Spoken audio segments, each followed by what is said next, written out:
Mr. Asaki, preliminary, and it's supposed to be 5 minutes. Mr. Ajema, thank you for having me.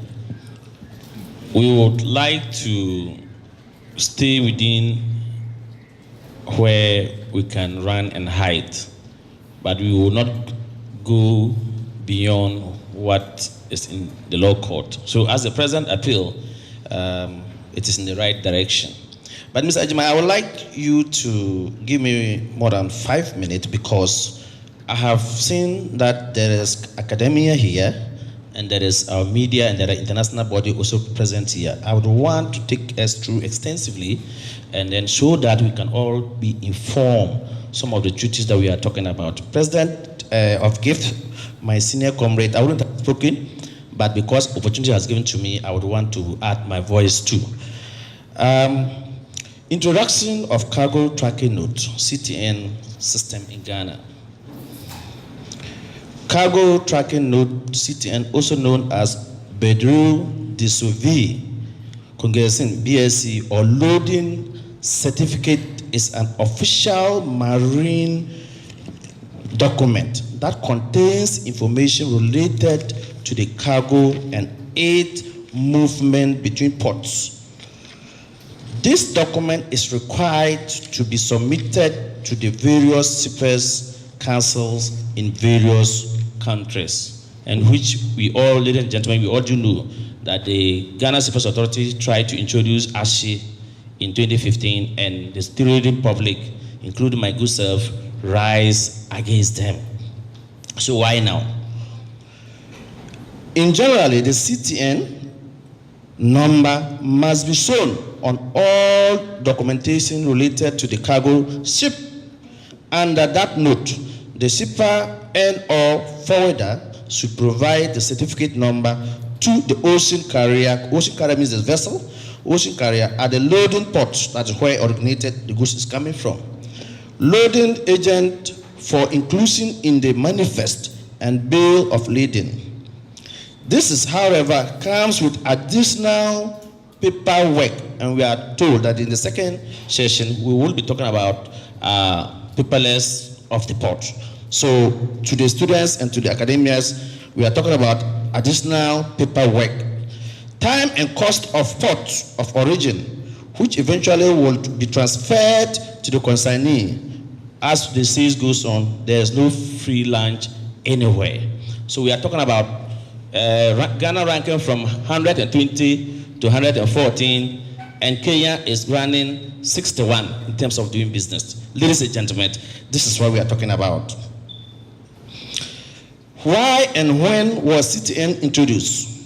Ladies and gentlemen, following the September 11 attacks, as a means of improving the security agency, the security against terrorism around marine shipment, it is a supply chain security tool introduced to check the shipment of bomb-making materials entering into wrong hands.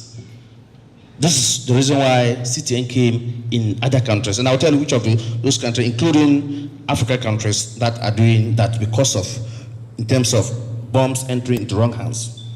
Ladies and gentlemen, the World Custom Organization, for security reasons, introduced safe framework. World Custom, and Ghana Custom is a member to World Custom. We call them WCO. Introduced what we call safe framework of standards, which must be comprehensive than the CTN. With respect to the code, we are not prejudicing, but this is what it talks about.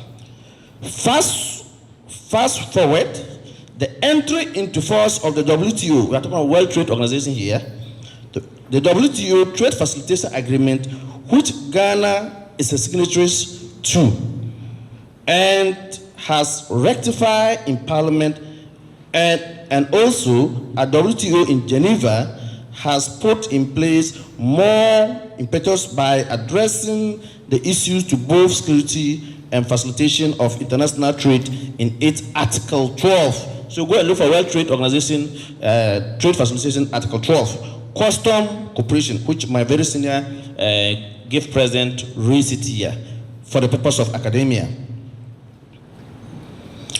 Ladies and gentlemen, in fact, the Section 1 of the Trade Facilitation Agreement is new tool.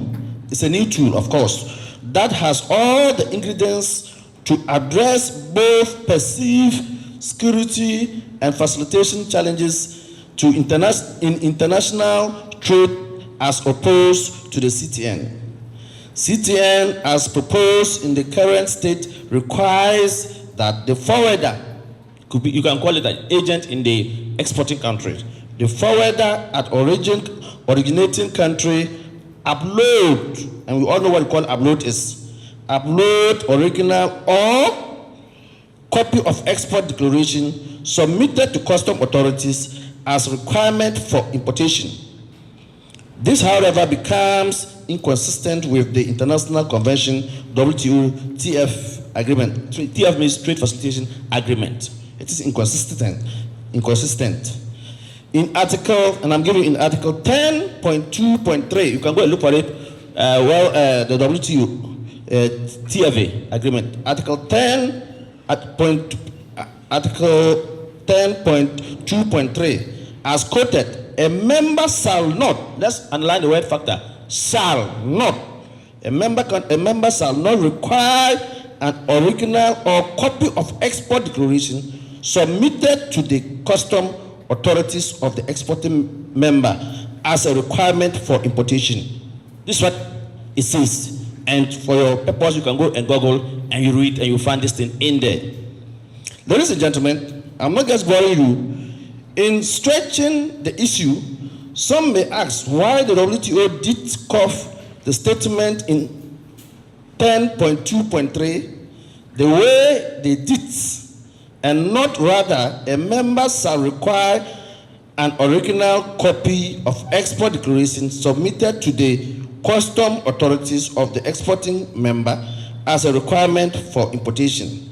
The WTO has made the right provision in Article 12 Custom Cooperation to address any issue in regards to custom compliance. They have made the provision for that. That's custom to custom cooperation, which my senior comrade from GIF has spoken this morning about it. Ladies and gentlemen,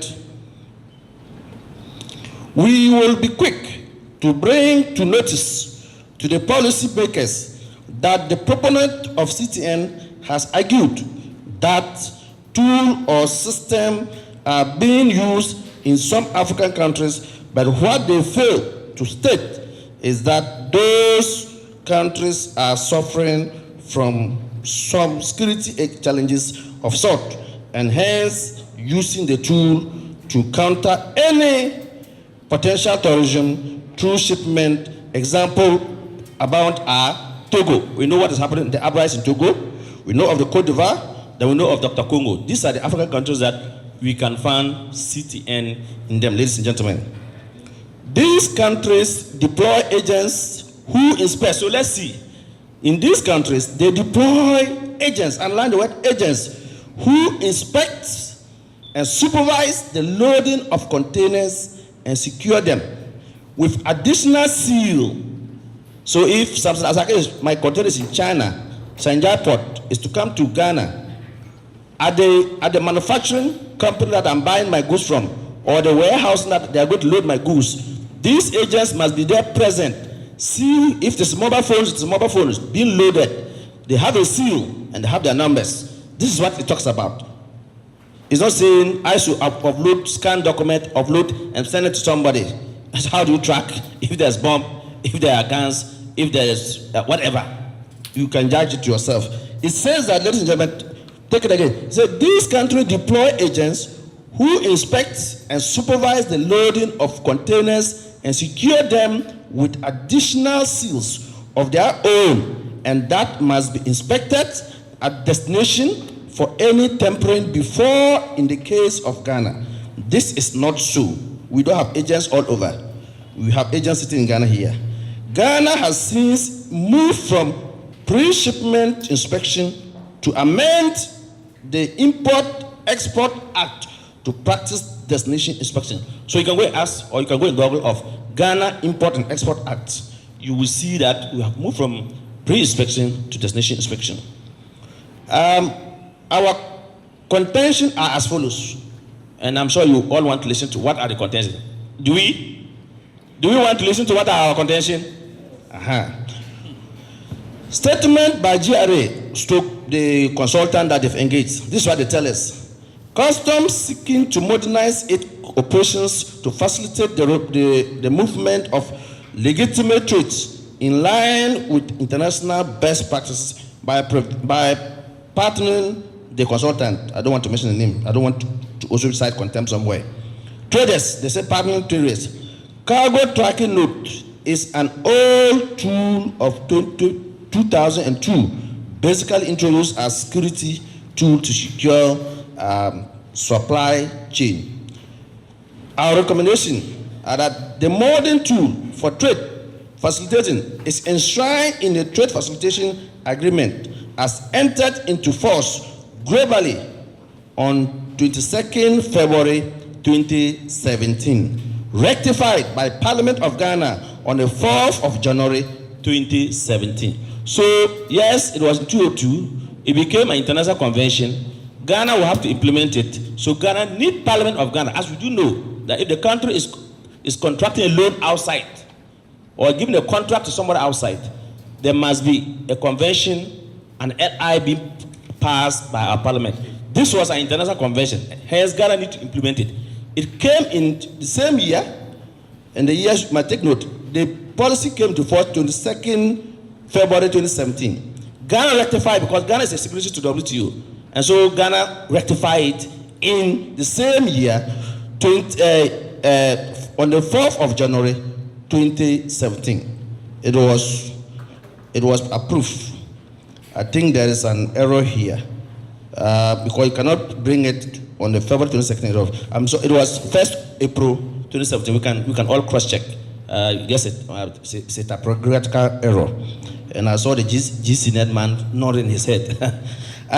Ladies and gentlemen, because I've asked for time, and this is what Customs tell us, once implemented, the CTN will allow Ghana Customs and other stakeholders to commence the import review processes well advanced.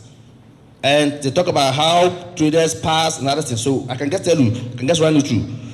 The current pass has the same tool in place, and the current work going on under the Trade Facilitation Agreement, of which Parliament of Ghana rectified on the 4th of January 2017, so that is the correct date, and entered into force and enforceable by law internationally on 22nd February 2017. Reference to Article 7, you can go and look for it. Article 7, release and clearance of goods. Pre-arrival processing 1.1, each member shall adopt or maintain procedures allowing all the submission of import documentation and other required information, including manifest, in order to begin processing prior to the arrival of the goods with a view to expedite the release of goods upon arrival.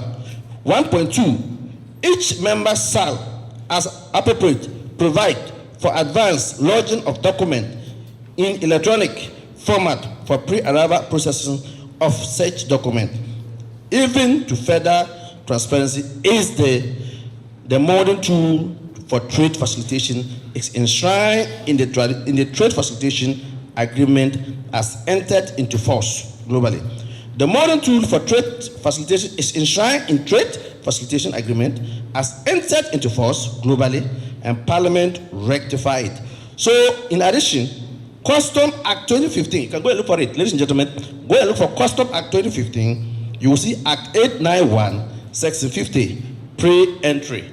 You will see all those things there. So we are not just making the talk. We are backed by these articles and conventions. Because Ajimine has brought in his decision, I still have so many areas that we would have highlighted to your understanding. But indeed, when we are done here, my PA is there. He will give you some of the few copies that we brought, so that you can make photocopies. And you will have enough time, maybe during the Q&As, to respond to some of those. Thank you very much for having me. Thank you. Q back.